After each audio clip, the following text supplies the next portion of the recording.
So everyone ভাই ও বোনেরা কেমন আছেন আপনারা? আশা করি ভালো আছেন, সুন্দর আছেন, সুস্থ আছেন। আজ আমরা যাব চৌগাছার যে ঐতিহ্যবাহী যে টাওয়ারটা স্থাপন করেছে সেটি দেখতে যাব।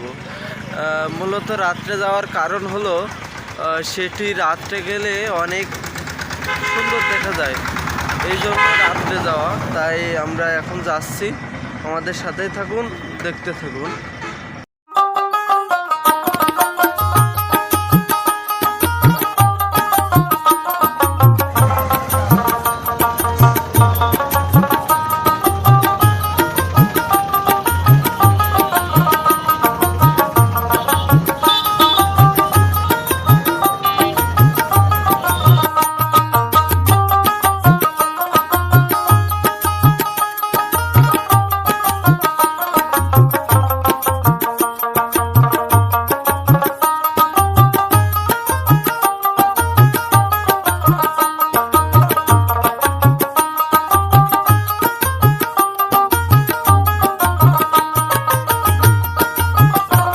সেদিন যে কপোতাক্ষ নদের যে ভিডিওটা দিছিলাম, ওই ভিডিওর সাথে আমি এই টাওয়ারের ভিডিওটা দিতে চাইছিলাম, কিন্তু দিতে পারিনি। দিনে মানে বলছিলাম না, দিনে মানে তেমন ভালো হয় না ভিডিওটা, মানে সেটা ফুটে ওঠে না আসলে, এই জন্য দিনে মানে দিই না। আর এটা রাত্রে সবচেয়ে বেশি ভালো হয়, এই জন্য রাত্রে দেওয়ার চেষ্টা করেছি। আজকে নিশ্চয়ই আপনারা দেখতে পারবেন সেই চৌগাছার ঐতিহ্য, সেই টাওয়ার যেটা অবস্থিত, যে চৌগাছা আগে যে মূর্তির মোড় ছিল সেই জায়গায় এখন নামকরণ করে প্রেস ক্লাব মোড় দেওয়া হয়েছে, এই আর কি। চলুন, আমরা প্রায় চলে আইছি। আমরা এখন যশোর চৌগাছা থেকে যশোরের যে বাস কাউন্টার সেই জায়গায় আমরা আছি, সেই জায়গা থেকে সোজা আমরা চলে যাব।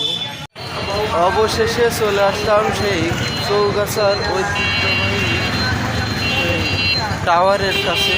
এটি আসলে এখন বলছে সবাই এটা আপনার প্রেস ক্লাব মোড়, আগে ছিল এটা মূর্তির মোড়, এখন হচ্ছে প্রেস ক্লাব। দেখুন, প্রেস ক্লাব মোড় চৌগাছা কত সুন্দর করে নাম লেখা। যে এখানে আপনার যে পানির যে ওয়াটারফলস সেটাও আছে, এটা আপাতত আজকে বন্ধ আছে।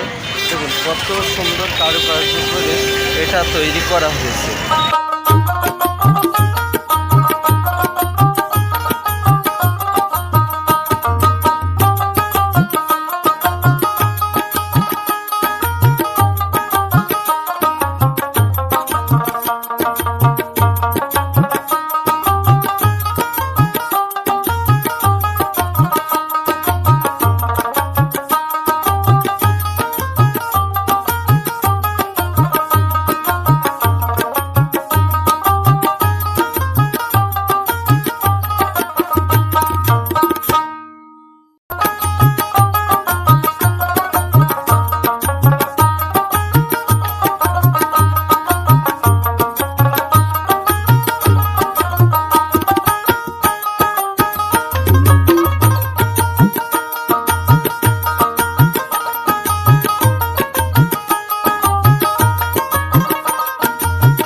এখানে আপনার সন্ধ্যা হলে, সন্ধ্যার পর থেকে আপনার রাত 12টা পর্যন্ত এখানে প্রচুর লোকের সমাগম হয় এই টাওয়ারটা দেখার জন্য। এই দেখুন কত লোক। আর আপনার এখানে চারিকোণে ঘিরে আপনার বিভিন্ন খাবারের দোকান, আপনার দেখুন বাচ্চাদের যে প্লেন, আপনার যে গ্যাসের প্লেনগুলো, আপনার মতো পাতলু সব রকমের জিনিস এখানে আছে।